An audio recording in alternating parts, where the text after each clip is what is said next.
Bonjour et bienvenue dans la quotidienne de School TV, l'émission qui vous raconte l'éducation au quotidien. Au sommaire, aujourd'hui, on va pousser ensemble la porte du bureau des Odyssées, un bureau qui commence à ressembler à un grand appartement puisqu'on y trouve des podcasts, des livres, un spectacle et puis surtout la formidable Laure Grand-Besançon. Elle est l'invitée du Grand Oral.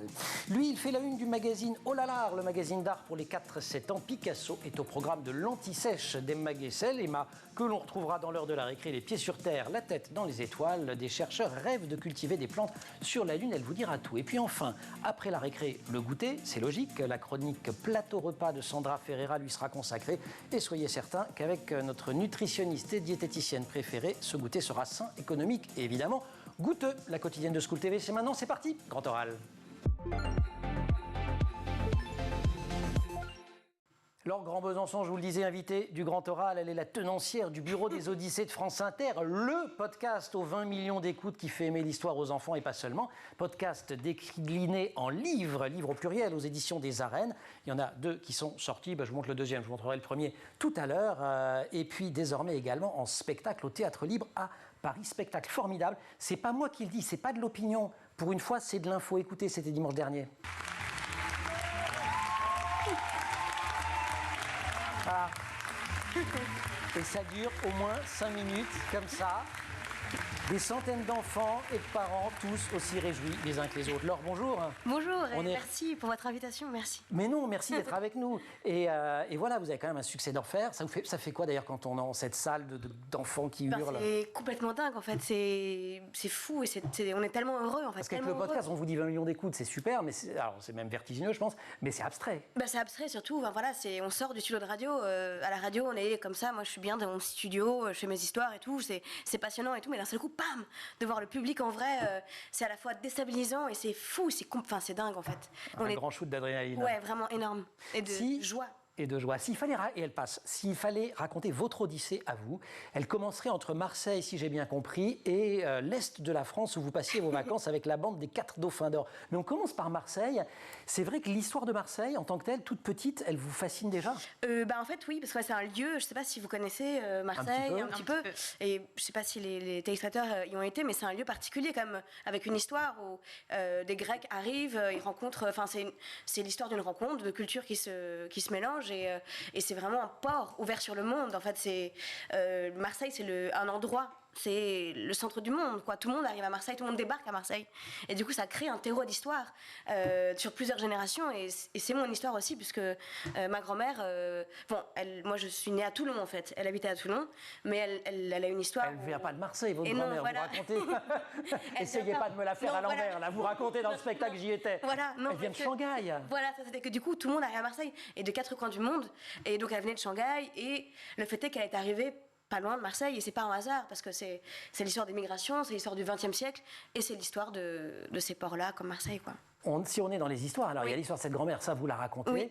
Qui quitte la Chine avec, avec 2 vinyles. Ça arrivait plus tard, mais ouais. Elle naît en Chine, à Shanghai. À ce moment-là, Shanghai, c'est vraiment une ville particulière. Il y a des Russes, des Anglais, c'est tripartite.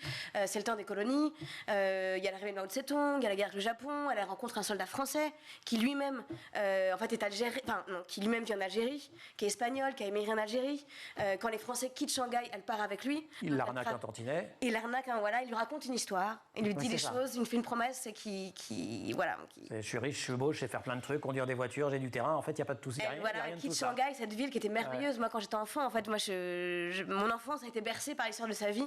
Elle me racontait Shanghai, le port de Shanghai, comment c'était, le Grand Monde, qui était le plus grand théâtre de Shanghai où elle allait accompagner sa sœur. Et votre père aussi vous raconte plein d'histoires. Mon père aussi, mon père était médecin et il a travaillé un peu partout, il est arrivé plein d'aventures.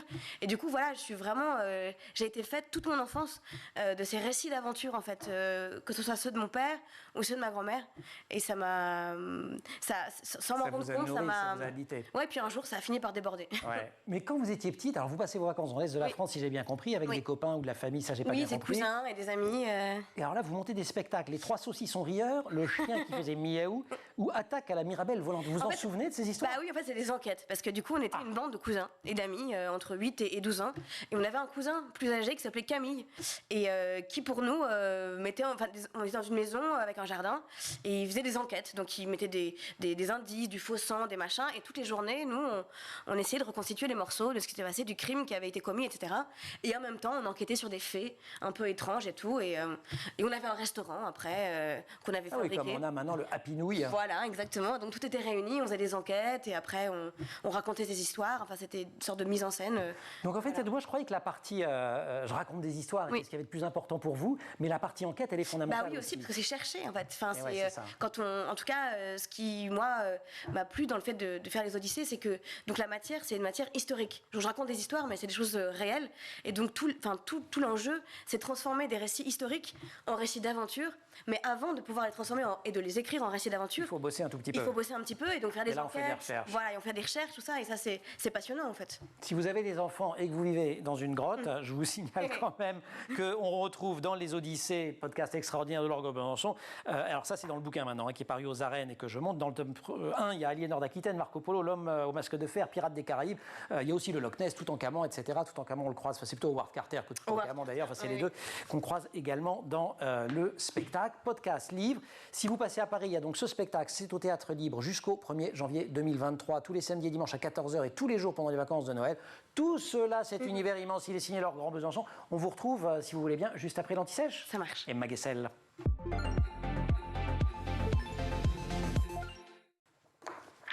C'est notre raconteuse d'histoire à nous, Emma. Voilà. Emma, bonjour. Bonjour Emmanuel. L'Anti-Sèche, c'est la façon dont l'actualité résonne dans les programmes. Alors là, les programmes, l'actualité, c'est surtout une actualité de presse. Bah oui. Et c'est la parution de ce numéro d'O-la-L'art qui parle de l'art dès la maternelle, consacré à un des peintres les plus connus du XXe siècle, Pablo Picasso. Bah oui, O-la-L'art, magazine pour les tout petits, les 4-7 ans. On ne sait pas encore lire, on a à peine appris. Et le magazine prouve bien que oui, on peut être tout petit et déjà commencer à s'intéresser à l'art. Et là, c'est super intéressant parce qu'on s'intéresse à un Picasso qu'on connaît un petit peu moins, ou en tout cas qu'on étudie moins plus tard en classe, c'est le Picasso sculpteur. Et c'est vrai que pour les enfants, c'est très parlant, parce que déjà c'est très particulier, très imagé, les sculptures de Picasso, et O-la-L'art fait d'ailleurs le parallèle mignon entre Picasso, qui modèle ses premières têtes en plâtre vers l'âge de 20 ans, et les enfants qui, quand ils sont petits, font de la pâte à modeler, parce que c'est bien connu, de la pâte à modeler à Picasso, il n'y a finalement qu'un tout petit pas. Les sculptures de Picasso, on les connaît aussi moins bien parce que je crois qu'il les dévoile surtout à la fin de sa vie. Mais oui, il les avait gardées dans son atelier et c'est uniquement à la fin de sa vie qu'il a commencé à les montrer. Alors il y a des têtes et des bustes de sa compagne, par exemple, c'est celle qu'on voit sur cette couverture, Jacqueline au ruban vert, sculpture qui date de 1962 et qui représente la dernière femme et égérie de Pablo Picasso, Jacqueline Roch. Mais il y a aussi des têtes d'animaux en plâtre, en fer, en bois ou encore en céramique. Et puis les sculptures de Picasso, c'est aussi l'art d'utiliser les objets du quotidien pour en faire des œuvres d'art. Un vieux panier en osier qui devient le ventre d'une chèvre, les petites voitures du fils de Picasso qui deviennent le museau d'une guenon, on va le voir, ça c'est quand même assez impressionnant. Picasso, c'était vraiment le roi de la récup. Vous l'avez dit, on connaît moins bien Picasso sculpteur, en revanche Picasso peintre, il est incontournable dans les programmes au collège et même au lycée. Même si on ne prend pas l'option histoire de l'art, on croise quand même Picasso. Tout à fait, c'est simple, on a tous étudié ce qui est considéré comme le plus grand chef-d'œuvre de Picasso et le plus grand chef-d'œuvre tout court, une des œuvres les plus connues du meuble, Guernica, bien sûr. D'ailleurs, je me souviens très bien que lorsque j'étais lycéenne, avec ma classe, on était partis à Madrid et bien sûr, on est allé au musée Reina Sofia où est exposée Guernica, œuvre absolument grandiose. On nous apprend qu'elle est grande, mais c'est encore plus impressionnant en vrai, 3,49 mètres de hauteur sur 7,76 mètres de large, c'est énorme. Et si on en parle tellement dans les programmes, c'est que c'est une œuvre qui a une portée historique considérable. Tout à fait, qu'on étudie en cours d'histoire en terminale ou en cours d'espagnol, vous l'avez dit, histoire de l'art si on prend l'option aussi. Guernica, c'est une ville en Espagne qui a été bombardée le 26 avril 1937 en pleine guerre civile espagnole. Elle oppose une rébellion nationaliste menée par le général Franco au gouvernement du Frente Popular élu en février 1936 lors des élections législatives. En gros, c'est fasciste contre antifasciste. Et ce qui était à la base un conflit local devient européen parce que pour les régimes totalitaires qui se sont formés à l'époque, c'est l'occasion d'entraîner leurs armées et d'établir en Espagne un régime autoritaire. Des troupes sont envoyées pour soutenir Franco. Ce sera le cas de l'Allemagne nazie ou encore de l'Italie fasciste de Mussolini dont je vous parlais hier guerre. Les affrontements qui sont effroyablement violents, une guerre civile qui fera 1 million de morts, c'est cette guerre civile que dénonce Picasso dans Guernica. Dénonciation de la violence des troupes de Franco et des troupes fascistes. Et encore aujourd'hui, ça reste une des représentations les plus fortes des horreurs de la guerre. Alors, si vous n'avez pas prévu d'aller à Madrid tout de suite, sachez qu'en France, il y a plusieurs espaces qui sont dédiés à Picasso. Il y a déjà le musée Picasso à Paris. Et puis, le musée Picasso à Antibes, où le peintre a vécu. D'ailleurs, là-bas, vous pourrez vraiment voir le Picasso sculpteur dont je vous parlais au début. Il y a vraiment pas mal de sculptures, en plus des tableaux qu'on a plus l'habitude de voir. Emma, merci beaucoup. Et si vous avez la chance d'aller à Madrid, il est absolument formidable, en plus de Guernica, ce musée de la reine Sophie. Je ne sais pas si vous avez trouvé. J'ai adoré. Il n'y a pas que le Prado. Non, il n'y a pas que le Prado. Merci beaucoup, Grand Oral, Laure Grand-Besançon. On se retrouvera pour la récré. Tout à fait. Grand Oral. Ah, ça, je montre les 2 tomes. Je n'ai pas montré les 2 tomes. Ah, je cache. Qui a écrit Les Arènes. Voilà, c'est les éditions Les Arènes. Les 2 tomes, les mythes et récits légendaires racontés aux enfants. C'est le tome 2, les grandes aventures de l'histoire. C'était le tome 1. Il y a dans ce spectacle que Laure Grand-Besançon a tiré de ses odyssées radiophoniques quelque chose des spectacles qu'on essaye de créer quand on est enfant. Vous savez, une grande maison, plein de copains. C'est ce que vous racontiez, des cousins, des accessoires, un peu de briquet de broc, de la magie pour faire croire que le drap du lit, c'est la grand voile d'une goélette. On mime les cavalcades, on prend une grosse voix pour se faire un peu plus vieux qu'on est. C'est tout ça qu'il y a. Ça marche formidablement bien. Bande annonce.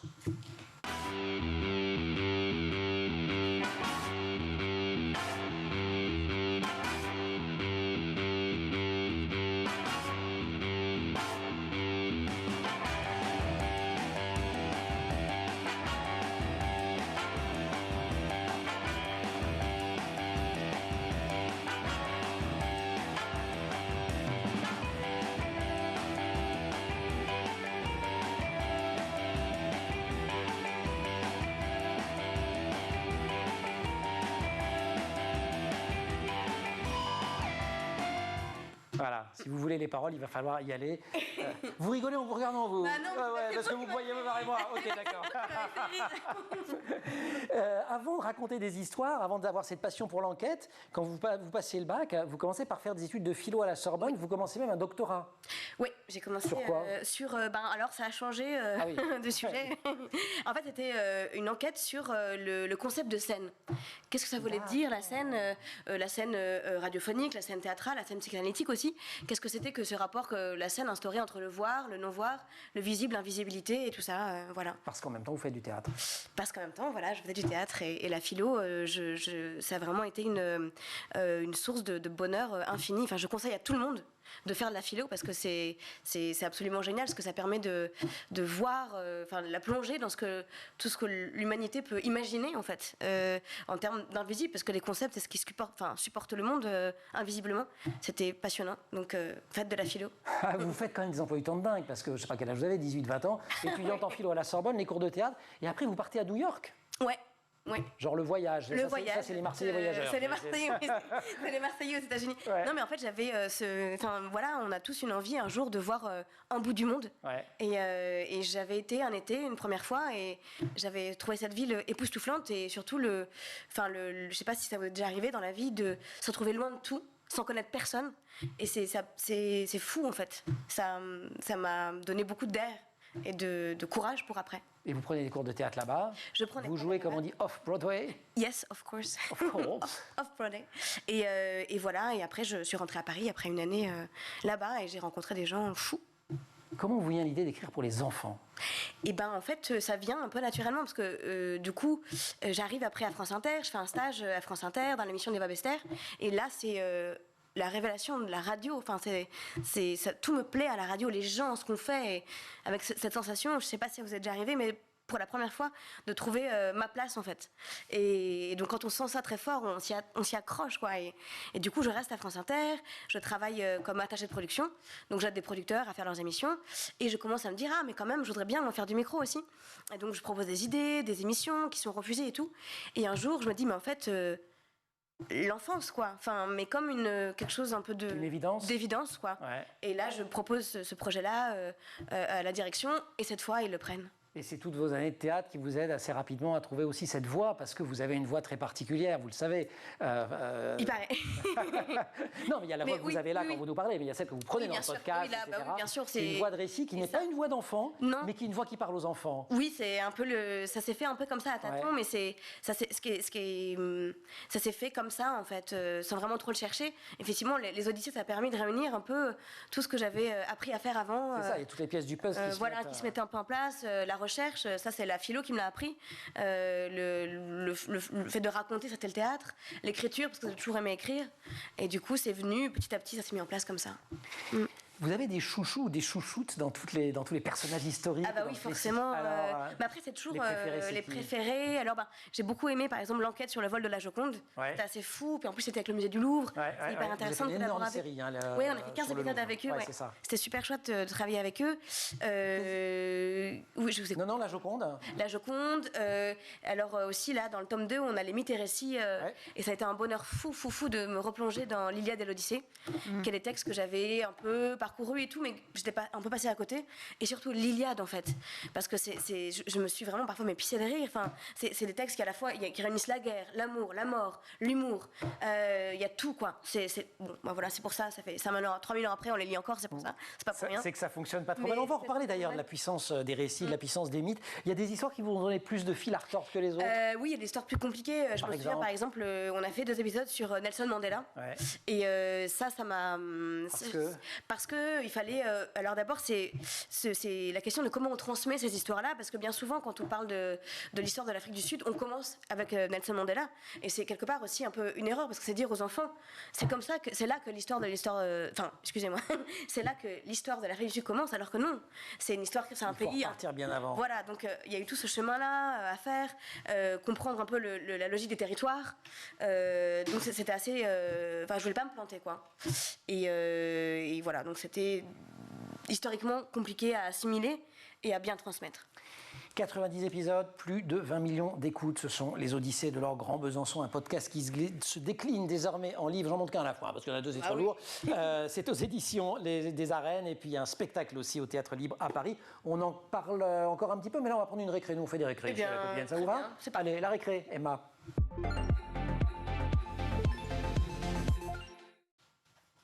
Flying to the moon. Ah, encore? Ouais. Fly me to the moon and let me play among the stars. Let me see what spring is like on Jupiter and Mars. Ouais, on a une voix d'or ici. Pas mal, non? Alors pourquoi? Parce que vous allez nous emmener dans l'espace. Mais oui, parce que figurez-vous que des scientifiques veulent faire pousser des plantes sur la Lune dès 2025. Fou, non? Incroyable. Voilà. Moi aussi, j'ai trop envie d'aller sur la Lune. Vous n'aurez pas sur la Lune, ça foire totalement. Je suis désolé. Vous ne pouvez pas savoir si vous n'avez pas vu le spectacle, mais elle raconte l'épopée d'Apollo 13. Et je vous jure, on est comme ça dans son fauteuil en se disant, mais ils ne vont pas y arriver. Donc la Lune. Les plantes. Un petit peu. Le projet. Donc le projet, le nom Aleph, comme la première lettre de l'alphabet hébreu, Aleph, ce sont des chercheurs israéliens qui travaillent en Australie. Alors le but, c'est de permettre de cultiver ailleurs que sur Terre pour au final produire de la nourriture, des médicaments et même de l'oxygène. Mais alors concrètement, comment compte-t-il s'y prendre? Vous l'avez très bien fait, cette relance, c'était beau. Alors en fait, les scientifiques... Allez-y. Et concrètement, comment compte-t-il s'y prendre? Eh bien, les scientifiques vont choisir des graines et des plantes qui germent rapidement et surtout qui sont capables de résister à des écarts très importants de température. Ces graines seront enfermées dans un récipient qui contient de la terre et une fois sur la Lune, elles seront surveillées à distance par des experts grâce à une caméra. Il y a même tout un dispositif prévu pour que des appareils viennent les arroser et leur apporter des nutriments. Ils envoient des cosmonautes pour... non, il n'y aura pas ça. Je crois que ça va être des appareils... Alors, comment on les plante? En fait, elles seront transportées. Comment on les apporte, quoi? En fait, elles seront transportées en 2025 à bord du vaisseau Bershit 2, qui est la deuxième tentative d'alunissage non habité de l'association israélienne Space Hill. Israël. Et si ça fonctionne sur la Lune, ça va aussi permettre de trouver des solutions pour permettre de faire pousser des cultures sur la Terre, notamment dans des zones touchées par les inondations ou la sécheresse. Mais pour les chercheurs israéliens, c'est surtout urgent parce que eux, ils croient à une vie humaine plus tard sur la Lune, car sur Terre, eux, ils n'ont plus d'espoir. Ils pensent qu'on manque vraiment de ressources, voilà, pour être sur Terre. Donc, on verra. Hein. Peut-être qu'on fera pousser plein de choses sur la Lune. On vous tiendra bien sûr informés dans la quotidienne. Ben, c'est sûr, ça. Gageons qu'il y aura une odyssée spéciale là-dessus. Ah ben, je prends note. Obligé. Mais oui, obligé. Forcément. Merci beaucoup. Mais je vous en prie. Une odyssée, on dit odyssée, vous croyez qu'on parle d'Homère, mais pas du tout. On parle de leur Grand Besançon, grand oral. Si vous voyez briller les yeux de vos enfants ou de vos élèves, si vous êtes enseignant, quand vous leur racontez des histoires, il faut absolument planquer les smartphones, désinstaller l'appli France Inter, éviter les librairies, ne pas aller au Théâtre Libre de Paris. Enfin, vous mettez tout en œuvre pour qu'ils ignorent totalement l'existence de leur Gros Besançon et de ses odyssées, parce que vous ne tiendrez pas la comparaison 3 secondes. Elle est formidable. Non, il faut continuer à raconter des histoires à de ses enfants. Podcast Yves, 2 livres, je disais, le deuxième vient de sortir aux arènes. Vous l'avez organisé un petit peu différemment d'ailleurs du premier. C'est-à-dire ? Il y a des thématiques. Oui, ça fonctionne par thème, quoi. Oui, là, celui-ci, oui, le premier. On a l'Iliade, on a l'Odyssée, on a Robinson Crusoe, la légende du roi Arthur. Ce que je veux dire, c'est qu'on a des textes matrices, on a des mythes, on a des récits qui donnent d'autres récits. Voilà. Parce que du coup, en fait, on s'est rendu compte, parce que chaque été, dans la production des Odyssées, on fait des cycles spéciaux autour de grands récits. Et on s'est dit qu'il y avait une matière là intéressante à transmettre aussi. Voilà. Donc on les a réunis dans un thématisé. Exactement. Il y a aussi des pages bonus. Oui. Que je trouve génial. Alors, les pages bonus, j'ai par exemple appris, si je veux faire Robinson, voilà. Donc, voilà. Donc, c'est le manuel des castors. Vous connaissez trop jeune, vous. Bien sûr que je connais les castors juniors. Ouais. Bah, bien sûr. Le manuel des castors juniors. Bien sûr. Vous en êtes un peu inspiré quand même. Un petit peu, on peut dire. Pour cette partie-là. Bah oui, c'est comment survivre et comment donc fabriquer une cabane. Et ouais. Ça peut servir à tout le monde. Qu'est-ce que vous lisiez ? Vous aviez le temps de lire d'ailleurs quand vous étiez enfant Quand j'étais enfant, oui. Vous faisiez les enquêtes oui, carrément. Avec le grand cousin Camille. Avec le grand cousin Camille, bah oui. Qu'est-ce que je lisais ? Pas mal de choses. Je me souviens que par exemple, la première fois que j'ai pleuré en lisant un bouquin, c'était à la case de l'oncle Tom. Je sais pas si vous l'avez lu. Voilà, ça par exemple, je lisais ça. J'ai lu aussi beaucoup de Fantomètre. Classique. Les Cameaux de. Et vous étiez Fantomètre ? J'ai été Fantomètre, mais bien sûr. D'accord. Je demande, on sait jamais. Plein de choses, enfant, petite. Oui, vous savez. C'est Pénac. Ouais, c'est Pénac. L'évasion de Cameau, tout ça, c'était super. Toute petite Babar. Je veux dire, c'est un classique. C'était assez varié, quoi. Et pas mal de lectures, oui. Et puis ce qu'il y avait à la maison, beaucoup de films aussi. Je me souviens, il y avait les VHS de ma mère. Et du coup, je regardais ces films. Les cassettes vidéo. Les cassettes vidéo. Et c'était pas des films particulièrement pour les enfants, mais je les adorais. Par exemple, Le Dernier Empereur. Je regardais ça. Ou alors La Leçon de piano, des trucs comme ça. Ah oui, c'est plus. C'est pas bobard, ça. Ouais, mais ça me. C'était pas mal d'avoir ça. Beaucoup de tout ça quand même. Qu'est-ce qui vous fait lire beaucoup d'enfants dans la salle pendant le spectacle, mais vous en croisez peut-être en dehors, parce que j'imagine qu'il y a des rencontres. Vous êtes très demandé depuis que ce podcast existe. On se rencontre, oui. Et qu'est-ce qui vous fait plaisir dans les réactions des enfants ? Qu'est-ce qui vous surprend ? C'est les voir en fait. C'est les voir, avoir leur je sais pas, ce qui pétille dans leurs yeux, quoi. Enfin, juste les rencontrer. Est-ce qu'ils ont des questions qui vous intriguent ? Mais plein de questions. Par exemple par exemple, des questions sur par exemple, des histoires précisément, et ça, ceci, voilà. Ils ont plein de propositions. D'ailleurs, parfois, ils m'écrivent sur la boîte mail de l'émission et ils ont plein d'idées super dont je me sers après pour faire ma programmation. Et c'est aussi voir parfois... je me souviens d'une fois, j'avais été à Brest, au festival de radio de Brest, et on avait fait une rencontre. Et il y avait une enfant qui m'avait dit « Ah, mais vous avez de la chance, vous êtes intelligente. » Et on sent très tôt chez les enfants une sorte de complexe. Parfois, je veux dire, dont je me souviens, moi, enfant, parfois et du coup, ça me touche particulièrement parce que dans l'idée de faire les Odyssées aussi, c'est transmettre ces histoires pour qu'elles soient accessibles à tout le monde. Et moi, je me souviens, enfant, parfois, que je me sentais parfois un peu bête parce que je ne comprenais pas toujours tout bien. Et plus tard, en grandissant, je me suis rendu compte que c'est parce qu'on m'avait pas raconté la bonne histoire. Et donc, tout ce que je m'emploie à faire, c'est raconter la bonne histoire pour que on comprenne tout ça, quoi. Enfin bref, je sais pas si je suis très claire. Je suis un peu partie dans mes trucs. Mais pas du tout.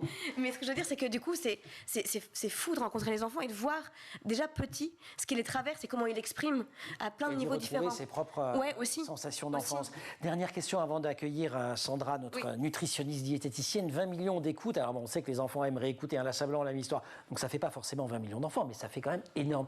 Ça fait plaisir, ça fait peur. Qu'est-ce qu'on se dit? Ça fait immensément plaisir en fait.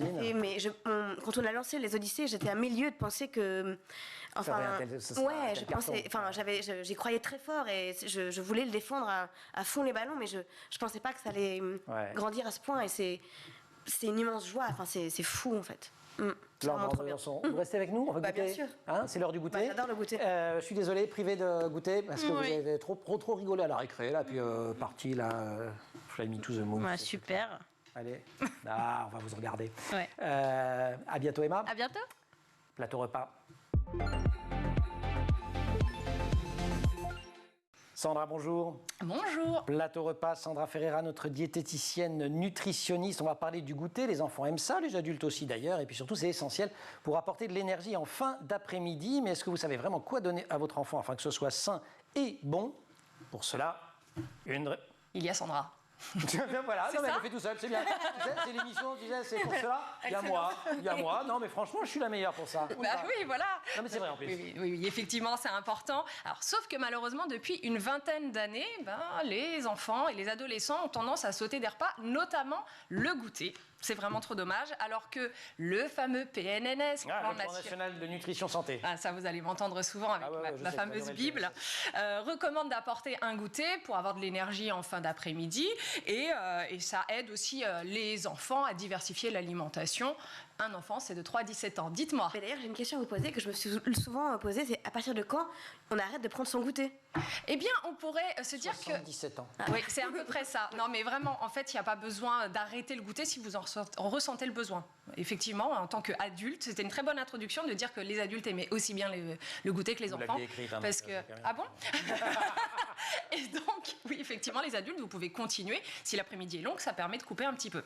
Sauf que ça ne va pas forcément être le même goûter que les enfants. Il faut savoir par ailleurs que, sauf chez les plus jeunes, le goûter ne suit pas forcément les recommandations du PNNS en termes d'équilibre. C'est vrai que les vraies réponses, ça va pas être le goûter oui, non, ça va être qu'est-ce qu'on mange. Oui, c'est surtout. Elle est très comme ça. Et attention, donc, en plus dans les collectivités. Alors, dans le goûter, on va mettre un peu comme un petit déjeuner, un produit laitier, lait, yaourt, un produit céréalier, du pain ou ce type-là, un fruit éventuellement, si possible, ça peut être sous forme de compote, une boisson, il est bien le goûter. Pour un enfant, attention, l'adulte, si l'enfant il n'a pas très faim, bien évidemment, on lui donne 1 ou 2 éléments de ce que je viens de dire et c'est déjà très bien. Le problème majeur ces temps-ci, c'est que, donc, je disais, le goûter est soit inexistant ou très industriel. Alors quand je dis industriel, chips, bonbons, du gras, du sucre et autre chose pas forcément idéal. Bon pour la santé. Mais écoutez, il a la baguette de pain, 3 bons coups de trucs de beurre avec des carrés de chocolat, ça a disparu ça? Ouais, ça c'était bien, c'était bien. Alors ça n'a pas complètement disparu, heureusement, ça existe encore. Ça se fait un petit peu denrées rares, mais ça existe encore, heureusement. Et pourquoi les parents ne font plus ça? Parce qu'ils disent qu'il manque de temps. Alors, chers parents qui nous regardez, je peux comprendre que vous manquiez de temps, mais je vous assure que mettre quelques carrés de chocolat sur un morceau de pain, ça prend pas beaucoup de temps. Pas très... Et là, en général, les parents me répondent, mais oui, mais j'ai pas de boulangerie à côté, et puis je veux pas y aller tous les jours. Ce que je peux concevoir. Mais Sandra est là et vous dit, le congélateur existe. T'es coincé, vous avez toujours une réponse. Le congélateur existe, et donc achetez votre pain, bien évidemment. Faites des petites portions et congelez-le. Et là, vous en aurez tout le temps sous la main. C'est vraiment un goûter apprécié en plus par les enfants. Extraordinaire. Mais alors, si l'enfant n'aime pas ce type de goûter ou que le parent souhaite quelque chose de pratique, et finalement, pourquoi pas d'industriel, parce que c'est pratique aussi, il y a 0 alternative. Et si, il en existe, parce que Sandra est là. J'entends. Ah oui, voilà, c'est celle-là. N'est-ce pas? Donc oui, ça existe. Alors, par exemple, je vous ai ramené ce type de petites alternatives. Alors, le paquet est grand, mais dedans, ce sont des galets. Je ne vais pas les sortir, ça va mettre plein de miettes partout. Mais voilà, ce sont des galets à peu près de cette taille-là, qui sont composés essentiellement de 95% 95% de blé complet, un peu de sucre, un peu de sel et basta. Alors comment on mange ça? On met 1 ou 2 galets on fait dans comme un sur la bol photo, de lait. d'ailleurs. Voilà, exactement. Merci la photo. Voilà, sur le bol de lait, dans le bol de lait, quelques fruits. Encore une fois, framboise surgelée si on n'a pas le temps d'aller acheter des fruits frais, il n'y a pas de souci. Éventuellement une petite compote par-dessus pour donner un petit peu de goût sucré. Ce qui compte quand vous prenez quelque chose d'industriel, alors c'est sûr, il faut regarder un peu les étiquetages au début, c'est de voir qu'il y a beaucoup de fibres, c'est-à-dire plus de 6 grammes de fibres pour 100 grammes et pas beaucoup de sucre ajouté. C'est surtout ça. Vous n'avez pas un truc avec du chocolat? Comme je savais, Emmanuel, que vous alliez me dire que vous vouliez un truc avec du chocolat, je vous ai ramené des trucs avec du chocolat. Par exemple, cette marque. Now we are talking, Sandra. Eh oui, alors ça donne vraiment envie, moi je trouve, les fourrés, beurre de cacahuète et cacao. Pour la petite histoire, Nutri-Score A, on se dire... c'est pas mal, malgré le beurre de cacahuète. Malgré le beurre de cacahuète, alors oui, ça apporte un peu de calories, mais il en faut, l'enfant il a besoin de se développer. Ce qui est important, c'est que la liste d'ingrédients est très très courte, et ça c'est un indicateur important quand vous achetez de l'industriel. Là-dedans, il n'y a que de la farine de riz complet, du beurre de cacahuète, du sucre de fleur de coco, un peu de sel, et c'est tout, et beaucoup de fibres. Vous voulez goûter ou vous voulez autre chose? Vous voulez goûter? Allez-y. Ouvrez, goûtez. Non, mais vraiment, ouvrez, sincèrement. Goûtez ça. On a le droit? Oui. C'est cadeau? C'est cadeau pour vous et pour toute la régie. Génial. Écoutez. Quelque chose de pratique à emporter. Oui. Là, c'est vrai que c'est bien, c'est familial, là. Ça, c'est familial, un peu pas très très pratique. Ça, hop, vous sortez de l'école, vous emmenez ça à votre enfant. C'est la même marque d'ailleurs. Nous avons fait des cœurs de boule, brownie, cœur fondant cacahuète. Alors, Nutri-Score C, forcément, c'est un tout petit peu plus sucré, mais on a dedans que des dattes, de la purée de cacahuète, de la noix, du cacao en poudre, un peu de sel. C'est pratique, riche en fibres et très riche en protéines. Donc, votre enfant sera calé. Je vous montre à quoi ça ressemble et vous êtes obligé de goûter. Pourtant, depuis le début de l'année, elle dit toujours votre enfant. T'as pas compris que c'est pour ma consommation personnelle. Je ne comprends pas. Le grand enfant ici présent. Donc c'est des boules, ça ressemble à ça. C'est fait à base de dattes, 2 petites boules, hop on emmène comme ça le petit goûter, c'est pratique. Trop bien. Et il y a un petit cœur fondant. T'as pu mettre dans du lait ça? Ah oui, c'est plutôt des céréales à mettre dans du lait. Et là par contre, ça se mange comme ça. Je vous laisse en goûter une. C'est pas mal. Trop bien. Et c'est assez, ça paraît petit, 2 petites boules, mais voilà, c'est quand même de la date, ça cale. Voilà, c'est dense, exactement. Et moi je trouve ça assez gourmand, le cœur fondant. Allez-y, on vous laisse déguster. Allez, c'est vous. La testeuse. Je trouve que c'est plutôt sympa. Personnellement, quand j'ai découvert ça... alors par contre, c'est de la date, alors ça colle aux dents un petit peu, c'est pour ça. On a perdu notre invité. Mais... C'est fameux. Génial. Je m'en souviendrai. Sandra, merci beaucoup. Ce qui est fameux aussi, ce sont les livres.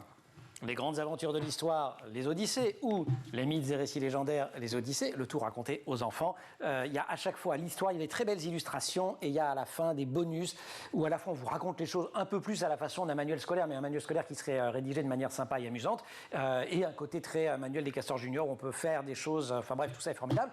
Les podcasts qu'on retrouve sur l'appli France Inter, j'imagine, sur toutes les plateformes habituelles. Absolument. Et ce spectacle au Théâtre Libre, c'est jusqu'au 1er janvier, les samedis et les dimanches à 14h en dehors des vacances et pendant les vacances, tous les jours pendant les vacances de Noël, spectacle de l'Orgue Grand Besançon. J'ai pas cité votre compagnon sur scène, Baptiste Belaïd. Baptiste, si vous nous regardez, vous êtes absolument formidable et le binôme est absolument formidable. Mise en scène géniale aussi, Charlotte Saliou, la scénographie est signée du Cirque Le Roux et tout ça se passe au Théâtre Libre. Et ça fait ça à la fin. Ça, je vous l'offre à toutes les deux. Allez, voilà. allez. Formidable. Voilà, formidable. Et vous retracez l'histoire de Jeanne Barré, botaniste et exploratrice française, première femme à avoir fait le tour du monde. L'archéologue britannique Howard Carter qui a découvert le tombeau de Toutankhamon il y a tout juste 100 ans.